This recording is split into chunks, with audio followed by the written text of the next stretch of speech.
and volunteer to aid Colorado's homeless population. So we work with 5 key homeless agencies: the Colorado Coalition for the Homeless, the Gathering Place, Urban Peak, the Empowerment Program, and Senior Support Services. And so it's helping homeless across the whole spectrum, basically. And these are agencies that are kind of dedicated to alleviating the causes of homelessness. So obviously I have an interest in trying to build these shows up too. And the third thing is I'm launching a new company called Gig 2 Event, which is basically, the premise of it is pretty much all bands need marketing help, but most bands can't afford marketing help. Would you guys agree with that? And so what my company does is I try to plug into bands without it costing them anything, and along the way I try to help them with everything else that I've had, whatever experience I do have in helping them with band aspects, developing goals. Consequently or inconsequently, I might help them with booking a show, but I'm not a booking agent, and I firmly believe that any band should know how to book themselves. And I think everybody here probably knows how to book themselves, right? Does anybody not know how to book themselves pretty well, or? The problem, Chris probably double books himself. So I'm not a promoter either. I probably, like a lot of you musicians, I look at promoters like they're, well, actually I should be careful what I'm saying here tonight. My thing is, I think promoters have negative connotations because a lot of bands are used to dealing with promoters who basically do the easy stuff, which is the easy stuff, especially with naive bands. They book them, they set it all up, and then they take a cut, and they don't do a whole lot more than that. And there's really no problem with that, in the sense that they're not making a lot of money anyway based on that design. And that's one of my premises, is that things need to change.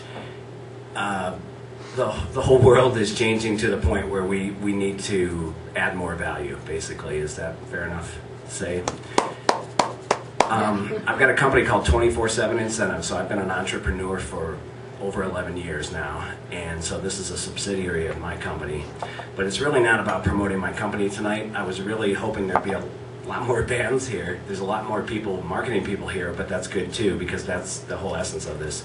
In fact, if you could just raise your hands real quick. You guys introduced yourself, but anybody who's here that could help a band by, whether it's web design, whether it's, raise your hand, David, there you go. Whether it's booking or promoting or photography or stage design, set design, if you've got a PA system and lighting that you could actually offer to a band, which I think is a pretty important thing in terms of kind of changing the whole scope of things. Basically, these are people that you should try to develop long-term relationships with. You should find people that have integrity and, you know, make solid connections with them. That's what I do in the business world. I've had most of my customers I've known for a dozen years, and it's all about the integrity of the people you're working with, and that's what it always comes down to. And I think part of the problem with some of the models we've had is that it's all short-range mentality, where, you know, the venues can't even appreciate, and it's not their fault, but they can't appreciate the fact that a band's coming in there and trying to do their thing, and they're kind of being shuffled through a short-range mentality, whereas if there was a long-range mentality and they were cultivating long-term relationships, a lot of things would grow, and they would grow for everybody, so that it's a mutually kind of win-win situation. Does that make sense? One of the things what I was hoping to kind of do tonight was, if there was a bunch of bands, is I'd have them raise their hand. If you're in a band, are you in a band? And put your hand down if you have a day job. So if you're in a band and that's all you do, keep your hand up. If you're in a day job though you teach, like Aaron, put your hand back up. If you're into something musically that keeps you sustained, my hat's off to you, because the music industry is really tough, and there's been a lot of conversations about what the average musician makes. Some estimates have been that most musicians make less than $8,400 a year, which is below the poverty level. And there was another estimate recently, which may or may not be true, but that about 30,000 artists are actually making a decent living at it. And it's kind of like our country too, where 1% of the wealth is contained by a very small, or scratch that, 1% of the population holds a whole lot of the wealth, basically. We're very lopsided, and we're watching our middle class just disappear, right? So, this is just me, but what I say is, if the music can't sustain you, it's basically a hobby. And there's nothing wrong with that. Because music is art, first and foremost.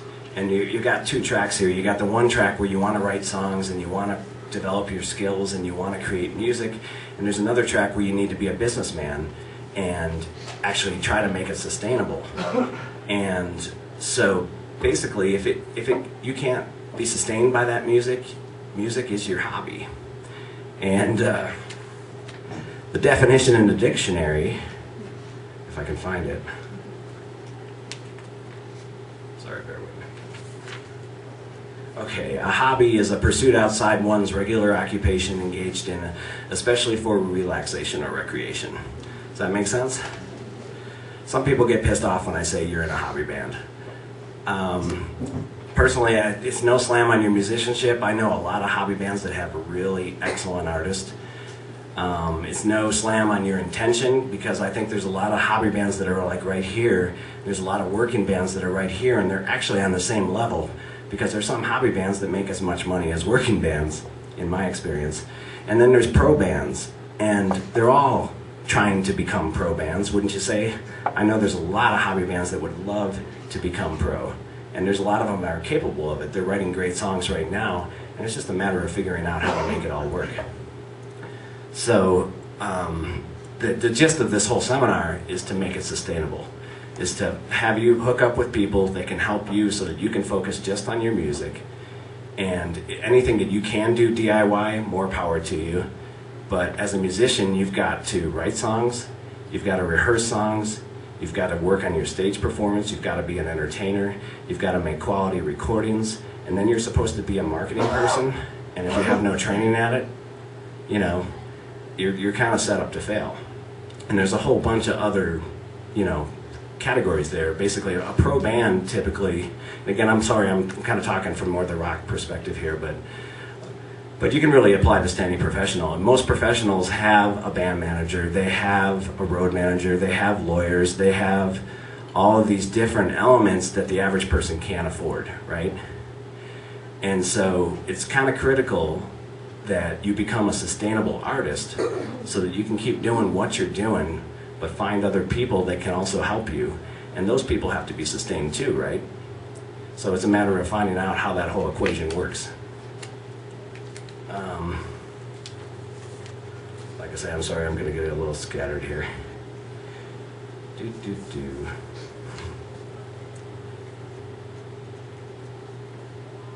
I've never done a speech before. Okay, so if you're in a hobby band, here's the thing I say: fight the urge to play out so much. And that's part of the problem with the Denver area, is we've got like 1,000 bands for every venue, and they're coming in, they're getting shuffled on, they're getting shuffled off, they're not making partnerships with other bands. Some are, but most aren't. If you take it into more of the go to the jazz kind of scenario, you've got jazz musicians who are playing to half-empty rooms often enough. I've seen some of the most jaw-dropping, brilliant talent at Dazzle to a half-filled room, and it seats 100 people. And to me, that's not sustainable. It's not sustainable for the venues. One of the reasons I started really even thinking about this stuff was I had a show at Herman's Hideaway where I had Wendy Wu, Melanie Cesaris, and 7 Days Till Sunrise, and we were hoping to just pack this MIA show, and we wound up with a really, really small turnout. And I got to thinking, what's going on here? And David, you said it most brilliantly, is that if somebody had the answers to this stuff, they'd basically be a millionaire. So, okay, am I rambling? No, it's fine.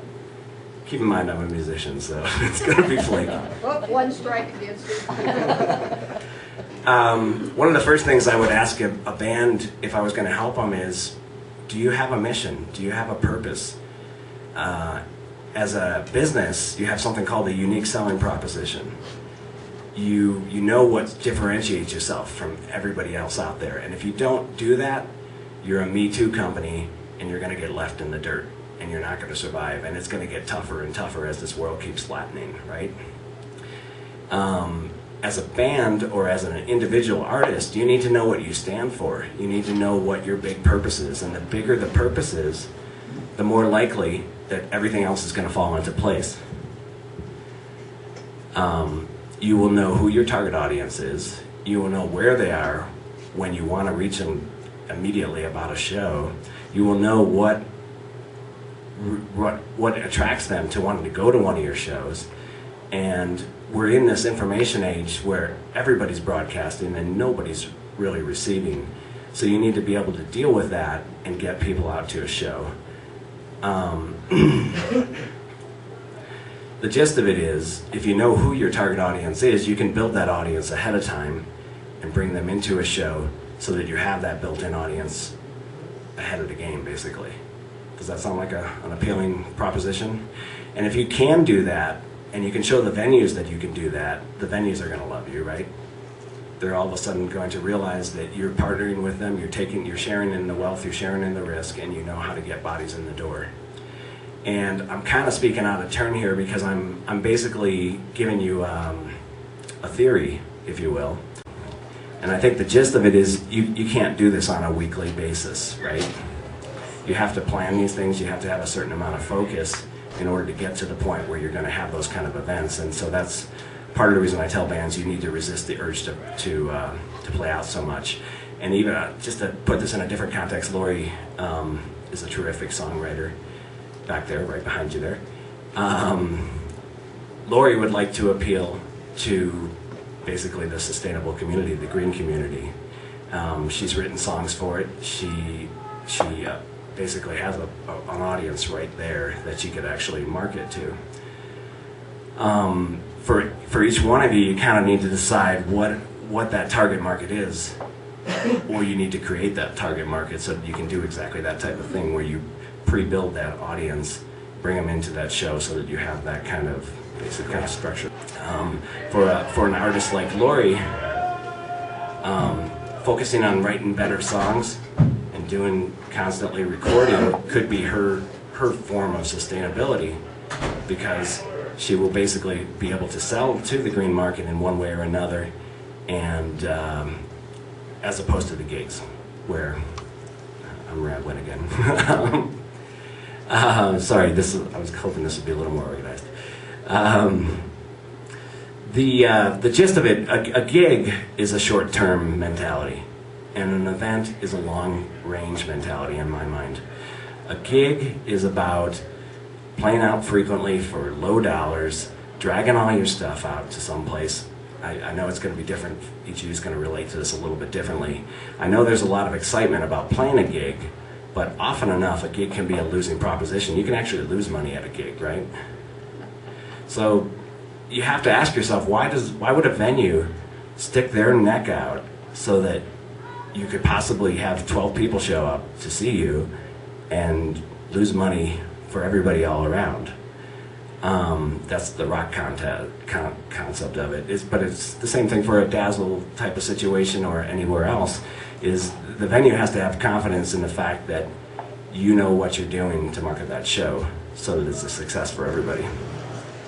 Okay, so planning an event is about focusing on one particular goal and doing as many things as you can ahead of time so that you can give them the assurance that you're basically going to provide income for everybody. You may very well set up a situation where you can do a lot more merchandise if that's part of what you're doing. You're obviously going to get a lot more recognition for an event like that, where people come away from that event and have an experience from it. And that's basically the key thing too, is, and the Mardi Gras beads on the mirror are basically kind of a symbol of something where somebody went to something, maybe they saw somebody lift their top or whatever it was, but they have some kind of an experience that they took away that they remembered, and that's exactly what you're marketing more so than your music. You're basically trying to you're trying to appeal to what is the most important thing for the audience, and sometimes that means you need to step up your game a little bit in terms of the overall show, in terms of what you're doing. Any normal business does this too, is where the most successful businesses step completely in the eyes of the customer and see how the customer has been experiencing every facet of how they shop with the business in order to really understand the needs. So, how many of you guys go out and see live music? Do you do it more than once a month? More than 4 times a month? Okay. Good. The more you, actually I should probably say this real quick for Combo, is I sit in on Combo's meetings, and I think are they open to anybody? Oh, yeah. Any Combo member? Oh, yeah. And No, anybody. Anybody can come in on a Combo meeting? You're talking the board meeting. Yeah. Well, it doesn't matter, any meeting. Any meeting. The cool thing about people coming together and kind of networking a little bit is that brainstorming happens, and often I'll talk to some people and all of a sudden on the car ride home I've got like a billion ideas floating around, and then it's a matter of zeroing in and figuring out which ones you can actually execute. But being able to exchange ideas with people is a huge thing. And so if you don't go to some things like Combo, and again you're welcome to go there, I would highly recommend you create some kind of a mastermind program. Have you guys heard of Mysticon and the Fairy Festival and what's the other one? The Mile High Con, all the Trekkie kind of stuff, things like that. There's actually a very pretty well-defined network there. And some of these people come up to Colorado, some come up from Colorado Springs, and they meet at a restaurant and they talk about things. And bands can do that with partner bands easily. You would be surprised when you get in a room with a couple other bands and you start talking about the woes and the advantages and maybe the venues and different things like that. If you start actually changing the conversation and saying, what do you guys do to make this fun for the audience? What do you guys do to change your stage presence so that you have something happening there? What do you do? What's your typical marketing stuff? And you start brainstorming about it. Before you know it, you're going to be helping each other create possibilities that you never would have thought of. And the same thing goes with, again, if you find marketing people that you feel like you can trust and work with, the same thing's going to happen, because that networking and that masterminding is what triggers it all.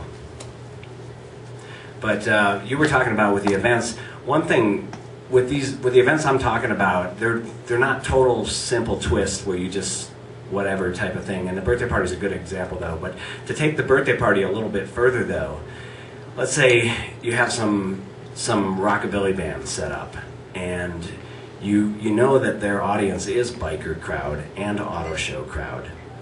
You find somebody in the auto show community who has a birthday, because they're hugely networked.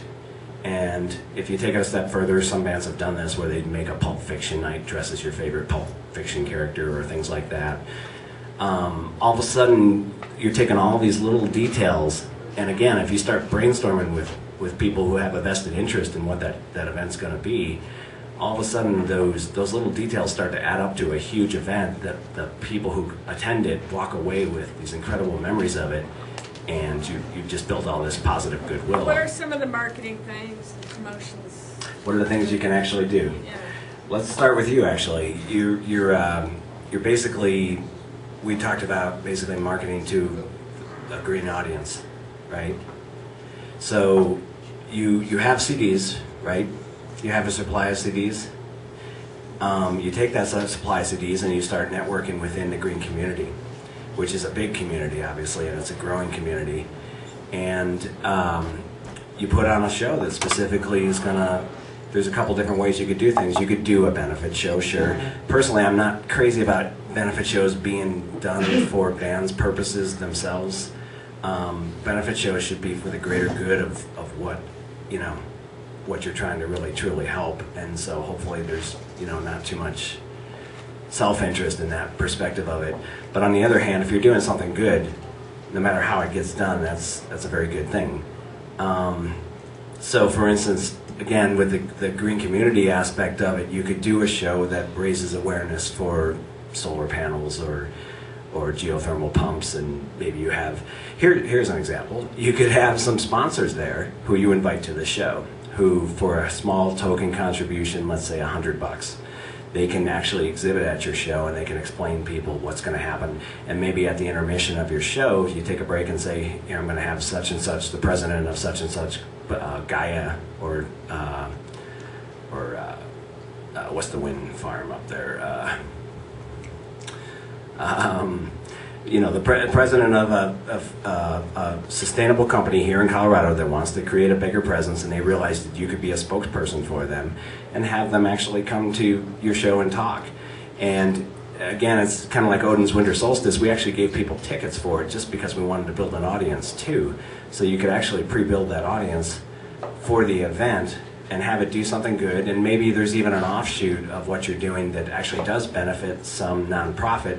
Actually, Laura is gone, but she went to the bathroom. But Spunky PR, one of the things she does on the side is she helps in this one area code of Denver. She helps with a green initiative where they help low-income people learn green job skills like installing solar panels and stuff like that. So right there, that's somebody you could team up with. And again, it's collaboration. There's like it's only limited to your imagination, and also limited to how much or little motivation you have to make it happen. I can give you a whole bunch of other ideas actually in terms of the marketing aspect of it, but the thing is, for everybody in this room has different goals, and they have different, basically they have different objectives for how they're going to present themselves to whoever their target audience is. So I go back to, you need to know who it is you're trying to target to, and you could actually target a couple different types of audiences. For instance, again, Odin is targeting the pagan community, and we're actually trying to, with Heartbeat, we're trying to kind of find all the different pockets of pagan communities in Colorado. They're all pretty separate, and bring them together so that there's that whole fan base basically grows. You could do the exact same kind of thing in the green industry, where you take certain technologies. There's geothermal pumps, there's solar PV, there's converting cars to ethanol, there's insulation and the basic nitty-gritty stuff that saves energy, and combine all those things and literally become a spokesperson for that particular industry. I think, does anybody else have a target market they've thought about but they haven't actually pursued? Yerkish? Pink Floyd?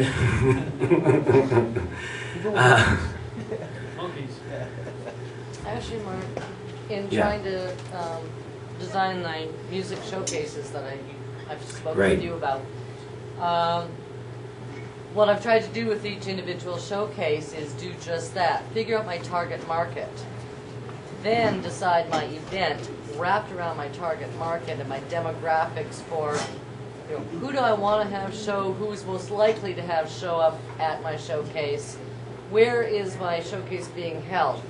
I have to look at all those, it's like a cube, I have to look at all those angles. If I want to do a showcase that presents jazz, and I want to showcase local jazz talent, I've got to know, who is my jazz fan base? What are the demographics of that jazz fan base? Therefore, what event center should I be approaching to hold my event in? And then I get into all the other promotional stuff and the media and so on. But my first criteria has got to be, okay, which genre am I going to be promoting this time for this showcase? Because my next showcase, I'm going to promote R&B. Whole different crowd, whole different demographics, whole different area of town where I want to hold that showcase. Whole different venue. The whole marketing scheme changes per showcase. Each band that if I'm going to be showcasing 4 bands per showcase, well, I've got to look at what is this band bringing to the table. Okay. Yeah. Who's your crowd, Mark? Yeah, for Odin's Other Eye? Actually, that's one of those things, though, that I would say. How well do you market yourself? one of my problems with it is the band has a certain amount of social capital, but the venue or the promoter who's involved with it and everybody else has just as much responsibility to make that happen. Absolutely. If it's just the band, you know, No. if it's an original rock band, they might have 15 to 25 people show up. They Yeah. might have 7 But people if show you're up. putting together an event and you're asking other bands to join your band, and let's not just have a gig, let's have an event. Right. It's your responsibility to use your contact list and all your skills in promoting yourself. MySpace, Right. Collaboration. LinkedIn, and the other band, the ABC band that's joining you, it's their duty to do the same. Absolutely. And the CDE band. Correct. But in addition to that, I know you're well connected. You've already also got street teams, whether it's family members or you're networking through business, through music. You start using all of those connections and you work it, baby, work it. You get everybody who's ever owed you a favor, who's Yeah. ever been close to you in any way, get them promoting it too. Yeah. However, whatever means. Let's talk about your showcases a minute. I think you might be doing it wrong. Possibly. Partly because you're not building. Sponsorship is sucking, I Well, can tell you that. Okay, well there you go though.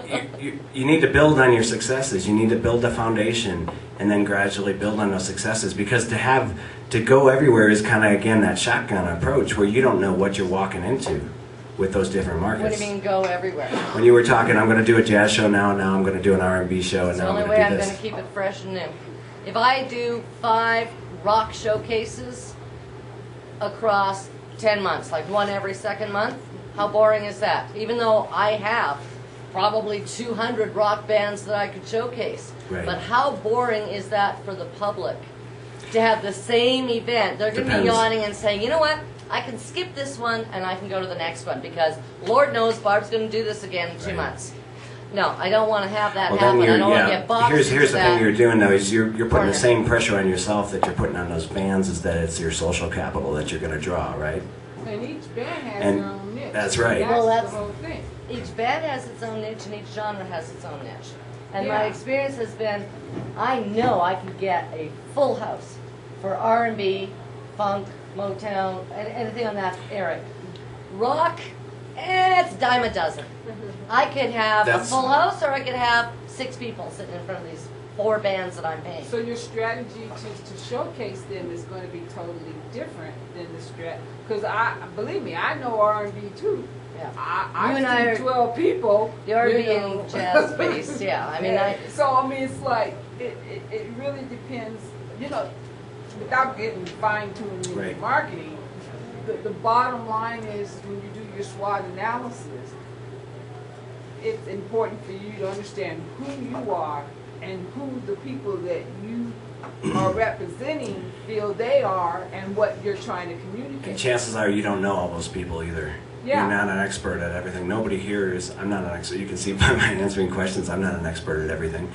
You have to play up to your strengths. And if R&B and some of the Jazz. offshoots of that, if Ron Ivory is one of your big customers, you know, you make friends with Ron Ivory and you keep him happy and you keep him busy. And for 13 years I've been There you doing go. that. I think I got the But maybe baseline. the rock genre, you know what? Maybe that's not your bag. And you Yeah, but you even could with think the- that you're mixing it up. Yeah, see, my problem And- with rock is I could subcategorize rock into 15 different areas too, and I'm sure David Yeah. and Chris know that from Herman's. You can have Pink Floyd rock, or you Right. could have.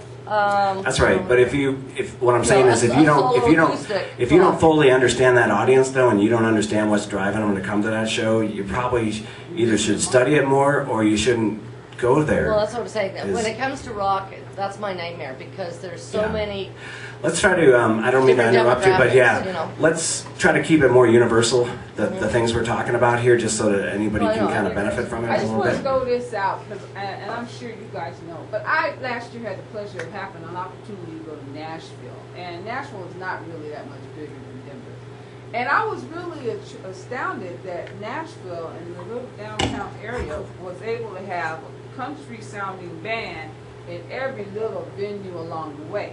Now, I don't know if they were starving artists making under $8,400, but to me it was intriguing that they had branded themselves as a community, as a city, that if you wanted to have anything to do from Taylor Swift to Keith Urban and country in between, you needed to go to Nashville.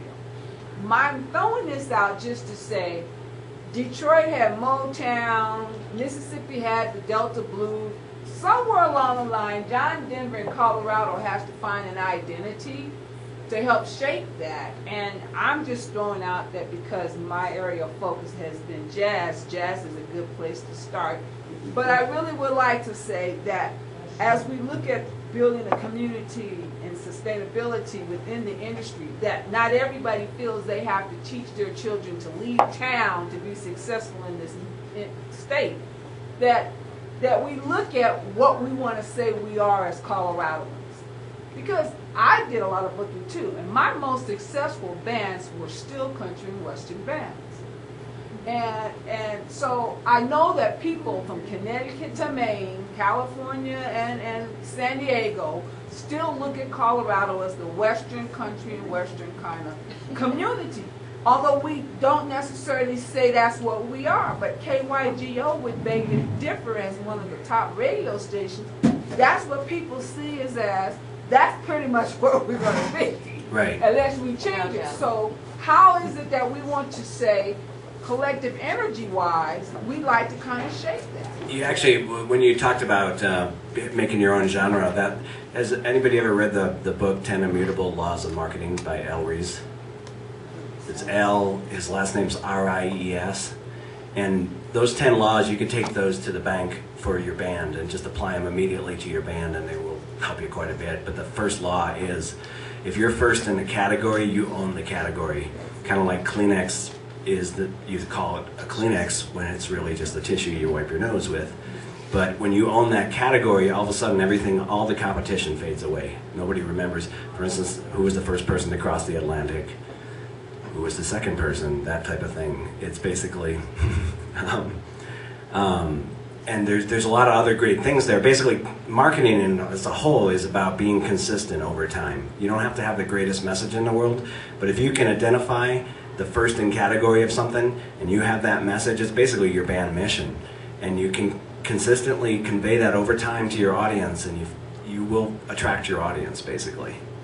Yeah. What happened is that what we've done is that while we don't have a huge fan base in Denver, because we have done a lot of things on the internet, we have a huge fan base in Europe. We just can't afford to get there yet. But we have, it's amazing. What I have found, unfortunately, is America, we're typical. They like this guy at this time, this time, this John at this time. But we have fans in Europe that are like, we love you, oh my gosh, you're huge. You know, and people are like, we're getting people walking up to us in stores like, because we all wear jackets to say Harvey. You're Harvey? I heard about you. It's just, we mark our bodies by wearing jackets and whatnot. And it's just, you really have to get out there and take the risk, and you really have to get your too. I told you we were going to do that. No one else believes that? Oh well, I know we are. Let me add one quick thing, Mark. I realize I'm going to interrupt, but somebody had told me who has actually played in Europe and in the States and gone back and forth, is that the folks in Europe tend to really support their local football teams, their local bands, their local whatever. Whereas in America, it's not so much so that way. Like Bob was saying, a bit more fickle. But in Europe, if they like it, they're going to come and see it. No, I understand. Here's the thing, I really, honestly, and we kind of wrap it up, but we're in a DIY world, but we aren't all equipped. And that's the problem, in my opinion. And that, in a sense, leads to the mediocrity of where we're at. A lot of people, a lot of people can get on TV who probably shouldn't be on TV and things like that, right? But as an artist, if you know you're being underpaid, the people who can help you should not be underpaid too, because obviously that's a downward spiral. It's not going to be sustainable. That's why one of the first things I was talking about was the old concept of a promoter. If a promoter helps a band who makes $200 or $300 or whatever, and they take 15% of it, that's a laughable amount of money, right? And how are they gonna, on an ongoing basis, how are they gonna be motivated to help you bring people to a show? And so the essence of it is as an artist, you have to be as willing to get these people involved who know things that would probably in a minute save you a whole bunch of time, but also help you focus on being an artist so that you're not, you know, spending that, you're making more value of your time for what you really do your best. And you're employing people, and employing people's good in this economy as far as I'm concerned. But sorry, I was a little scatterbrained tonight. Honestly, I had these notes laid out, and I was gonna be like, boom, I thought there'd be more bands, so some of this would make a little more sense that way, but thank you for bearing with me on that. Thank you guys for coming out, and we'll have Barb talk here.